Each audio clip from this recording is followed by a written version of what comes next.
नमस्कार, मी ॲडव्होकेट शंकरराव वानखेडे. आज पाचोरा तालुक्यात राजुरी ग्रामपंचायतचे माननीय ज्ञानेश्वर भाऊ पाटील साहेब सरपंच यांच्या शेतात त्यांच्या ह्या मोसंबीच्या बागामध्ये येण्याचा योग आला.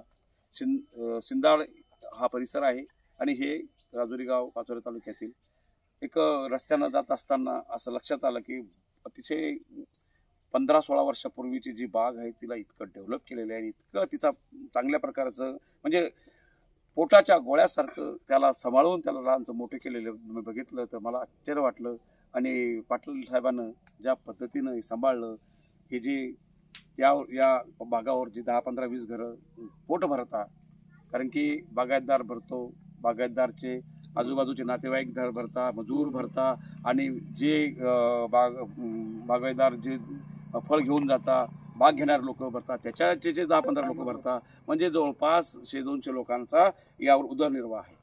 वर्षभरामध्ये साधारणतः 15-16 लाखापर्यंत यामध्ये उलाढाल होती. त्यामध्ये मग सर्वांच्याच पदरामध्ये थोडं थोडं पडतं, शेतकऱ्याच्या पदात पडतं. आमचे ज्ञानेश्वर भाऊ पाटील साहेब सरपंच यांनी आपल्या एक चाणक्य बुद्धीनं की रोजगार कसा उपलब्ध झाला पाहिजेत आणि नागरिकांपर्यंत आपली सेवा कशी गेली पाहिजेत या माध्यमातून जवळपास आता या 15-16 वर्षापूर्वी 20 वर्षापूर्वी विचार केला. त्याच्यानंतर 15 वर्षाची बाग फुलू लागलेली आहे. परंतु आता हे सगळं असताना ज्या पद्धतीनं आता हे जे पाणी पडलं, पाऊस पडला, ढगफुटी झाली, मोठ्या प्रमाणात नुकसान झालं आणि कसं कोणत्या पिकाला सातत्यानं पाणी कधी असलं तर त्याचं सगळं जो कस असतो निघून जातो आणि त्यामुळं हे जे मोठे फळं आहे, आता हे फळं आपल्याला दिसू लागलेले, हे सडू लागलेले आहे, यांचा मग चुराडा होऊ लागलेला आहे. ते फळ त्यांचा चुराडा होऊ लागलेला आहे. त्यांचा आता आपण बघू शकता की हे जे फळ आहे, जवळ करा हे आता हे फळ असं एकदम घाण झालेलं आहे, याच्यामध्ये काहीच राहिलेलं नाहीये, याची काही क्वालिटीच राहिलेली नाही. मग ही जे नुकसान होऊन जातं हे न भरून निघणार नुकसान. आता याला साधारणतः 15 ते 16 लाखापर्यंत याचा हे बाग उत्पन्न देऊ शकला असता तर ज्ञानेश्वर भाऊ पाटील साहेबांनी सरळ सांगितलं की हा बाग 100% 50% येऊन जाणार, यात काहीच शंकाच नाहीये. आपण 20% म्हणलं असं, 30% म्हणलं असं, पण भाऊ म्हणता नाही 50% माझा आम्ही इथं जो आहे खच आम्हाला सहन होत नव्हता, आता आम्ही बरोबर तो टोप्यानं बाहेर नेऊन फेकला आणि हे आता रात्री पडलेलं आहे, कारण की झाडालाच सडून जाऊ लागलेलं आहे ते. तर इतकी खतरनाक परिस्थिती आहे. माझी या भागातील जे बी शासनाचे पदाधिकारी आहे, शासनाचे जे अधिकारी आहे, आणि त्यांना विनंती आहे की त्यांनी ज्या बागायतदारांनी मोठ्या प्रमाणात खर्च करून बागायती शेती उभी केलेली आहे आणि ती बागायती शेती जेव्हा आता त्यांच्यावर बी आसमानी संकट आलेलं आहे, हे अचानक आलेलं संकट आहे, यातून त्यांना सावरण्यासाठी त्यांना बी नुकसान भरपाई भेटली गेली पाहिजे. तर ज्ञानेश्वर भाऊ पाटील साहेब आमच्यामध्ये आहे. ज्ञानेश्वर भाऊ पाटील साहेब, आपल्याला काय वाटतं साधारणतः किती तुमचं नुकसान झालेलं आहे या वर्षी? या बागासाठी हा 3 एकरचा बाग आहे. 3 एकरच्या बागामध्ये 500 झाडं लावली. आपण 500 झाडांसाठी साधारण आपण 2-2.5 लाख पर्यंत खर्च करतो. त्याच बागामध्ये आपण 15 लाखापर्यंत उत्पन्न काढलंय वार्षिक. बरोबर. आणि आता साधारण यावर्षी वाटत 7-8 लाखापर्यंत येईल, पण मग यावर्षी 50% तर सहज नुकसान झालंय. आता पावसामुळे गळ जास्त झाली आणि बुरशी जास्त लागली. बरोबर. मग याला काही तरतूद नाही की शासनाची? शासनाची तशी काहीच तरतूद नाहीये. हेक्टरी आपल्याला काय देणार आहे की 10-20 हजार रुपये तेवढे भेटणार आहेत. तर आमची विनंती आहे की सरकारला की जे एवढे हे इतका मोठा पाण्यासारखा पैसा होता आणि पाण्यासारखा पैसा होतून जर यांच्यावर कधी असं संकट आलं तर त्यातून सावरण्यासाठी त्यांना सुद्धा मदत केली गेली पाहिजे आणि ही मदत त्यांच्या भविष्यासाठी असेल. त्यांनी पुन्हा याला कसं डेव्हलप केलं जाईल, पुन्हा त्यांना याच्यातून कसं सावरलं जाईल.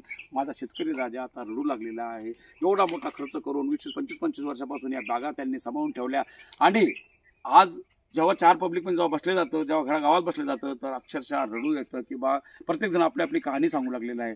आणि ती कहाणी सांगताना की सगळा शेतकरी आज दुःखात लोळलेला आहे, दुःखात कोसळलेला आहे, त्याच्यावर आसमानी संकट आलेलं आहे. हा जो ढगफुटीचा पाऊस पडला तर हा पाचोरा तालुक्यातील या सिंदोड परिसरामध्ये राजुरी गावामध्ये सुद्धा मोठ्या प्रमाणात पडला आणि याचे सुद्धा म्हणजे मोठ्या प्रमाणाचा असर या परिसरात झालेले आहे. तर मी माझी विनंती आहे सर्व शेतकरी राजांना की बंधूंनो, चढ उतार जीवनामध्ये येत राहतो आणि बऱ्याचशा गोष्टी ज्या ह्या होत राहतात. तुम्ही लाखो करोडो रुपयाचा व्यवहार करता आणि बँकेतून तुम्ही लोन घेता, तुम्ही मित्र कंपनीकडून, सावकारकडून, प्रायव्हेट सावकारकडून, प्रायव्हेट फायनान्सकडून लोन घेता, मोठ्या प्रमाणात खर्च करता आणि खर्च करून कसं तरी आपलं उदरनिर्वाह करत राहता. पण असं काही संकट आलं तर ते सगळं काही पाणी होऊन जातं. मग अशा परिस्थितीमध्ये तुम्हाला स्वतःला सावरणं पडणार आहे. कारण की मी ऐकलं मागील बऱ्याच वर्षापासून शेतकरी राजा हा आत्महत्या करतोय, कारण की अचानकच त्याच्यावर जे संकट येतं त्यातून तो सावरू शकत नाही. तर माझ्या आजूबाजू सगळ्या परिसरातील नागरिकांना विनंती आहे, शक्यतो माझ्या ह्या शेतकरी राजाला तुम्ही आधार द्या. त्याची मानसिक जी आहे ती कशी बळकट होईल, त्यांच्यामध्ये जा उठा बसा. सगळ्या नागरिकांना माझी एकमेकाला इच्छिक एकमेकांत सामील व्हा. मी दोनच शब्द सांगू इच्छितो आणि थांबतो की माझ्या शेतकरी राजाबद्दल की राजा, कुठल्या प्रकारचा गलत विचार करू नकोस. तुम्ही आहात तर हा जग आहे, हे देश आहे. कारण की तुम्ही या देशाचे पोशिंदा आहात. तुमच्या कष्टामुळं जे धान्य पिकतं, जे फ्रूट पडतात, जेवढं काही असेल ते यावरच सगळ्या आपल्या देशाची व बाहेर देशामध्ये जातं. पण त्याची ती सगळं परिस्थिती अवलंबून असते. म्हणून कुठल्या प्रकारचा मनामध्ये विचार न करता कधी कधी तुमच्या अंगावर संकट येईल, त्याला सामोरे जाऊन पुढे जायचं. कारण की तुमचा परिवार तुमच्यावर अवलंबून आहे. तुम्ही नाही तर तुमचा परिवार नाही. कुठल्याही प्रकारचा राग तुम्हाला आला असेल तो आपल्या मित्रापाशी व्यक्त करा, आपल्या नातेवाईकांपाशी व्यक्त करा आणि तिथेच विसरून जायचं, पुन्हा पुढे जायचं. म्हणून मी बऱ्याच उदाहरण देतो. नीरज मोदी सारखा अब्जोधीस रुपये त्यांना काही पैसे SBI बँकेकडून घेतले, पैशाचा त्यांना डोंगर उभा केला. आणि अशा परिस्थितीत जेव्हा त्यांना लोन घेतलं, जेव्हा ती खरी फॅक्ट समोर आली तर त्यांनी काही अधिकाऱ्यांना घेऊन डुप्लिकेट पॉलिसी चालवून ते पैसे स्वतःच्या प्रॉपर्टी घेण्यासाठी स्वतःसाठी वापरण्याचा प्रयत्न केला आणि त्यांनी मोठा बँक घोटाळा केला.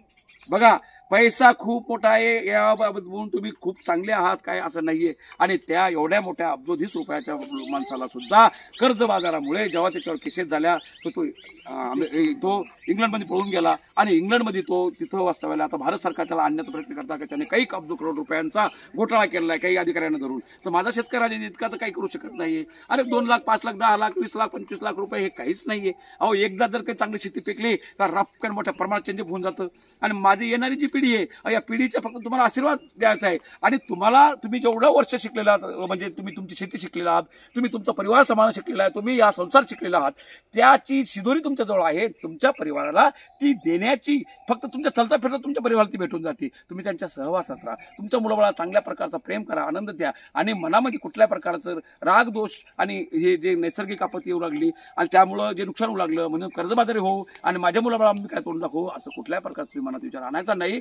हे सरकार, हे देवेंद्र फडणवीस साहेब यांचं जे सरकार आहे महाराष्ट्र सरकार, हे सरकार या शेतकऱ्यांच्या पाठीमागे 100% उभा आहे.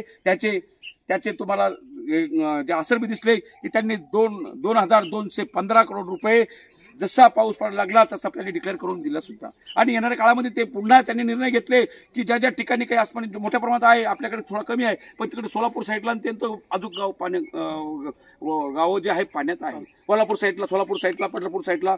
म्हणून माझी विनंती आहे सगळ्या शेतकरी राजांना की तुम्ही फक्त काही झालं असेल उद्या, तुम्ही या माझ्या देशाचा जो प्रधानमंत्री माननीय श्री नरेंद्र मोदी साहेब, यशस्वी पंतप्रधान भारताचे, अहो त्यांच्यापर्यंत निरोप केलेला आहे. त्यांनी सांगितलेले देशाच्या प्रत्येक नागरिकापर्यंत पोहोचा, प्रत्येक शेतकऱ्यापर्यंत पोहोचा. त्या भागाचे जे आमदार साहेब असेल, खासदार साहेब असेल, त्या साहेब मुख्यमंत्री साहेब त्यांनी आपल्या भागातून जितकं काय देता येईल तेवढं देण्याचा प्रयत्न करा. मी बसेल या दिल्लीमध्ये, तुम्हाला कुठल्या प्रकारचं काही कमी पडू देणार नाही अशा प्रकारचं त्यांनी आपल्याला आश्वासन दिलेलं आहे. तुम्ही अस्वस्थ व्हा. मी सुद्धा एक सेवक या देशाचा आहे. माझी सुद्धा मानसिकता आहे. माझ्या देशातला प्रत्येक नागरिक ठाम मनाने आणि मोठ्या मनानं चांगल्या एक अभ्यासू वृत्तीनं माझ्या परिवाराला सांभाळेल, माझ्या परिवाराचा चांगला विकास करेल आणि त्यांना लहानचं मोठं करण्यासाठी जेव्हापर्यंत त्यांच्या शरीरामध्ये श्वासोच्छ्वास असेल तोपर्यंत तुम्हाला तुमच्या परिवाराला तुमची गरज असती, तोपर्यंत तुम्हाला मार्गदर्शन करावं लागणार आहे. तुम्ही असं म्हणूच शकत नाही माझा मुलगा माझं ऐकत नाही म्हणून मी त्याला काही सांगत नाही, अशी कुठल्याही प्रकारची मानसिकता आपल्या मनात ठेवण्याची नाहीये. आपल्याला एकमेकाला घेऊन चालायचंय, परिवाराला 100% मार्गदर्शन करायचं आहे. जेव्हा केव्हा असं काही परिस्थिती येते तेव्हा सामोरे जायचं, एक परिवार घेऊन जायचं. आजचा दिवस गेला, उद्या आपलाच दिवस येणार आहे. जय हिंद, जय महाराष्ट्र.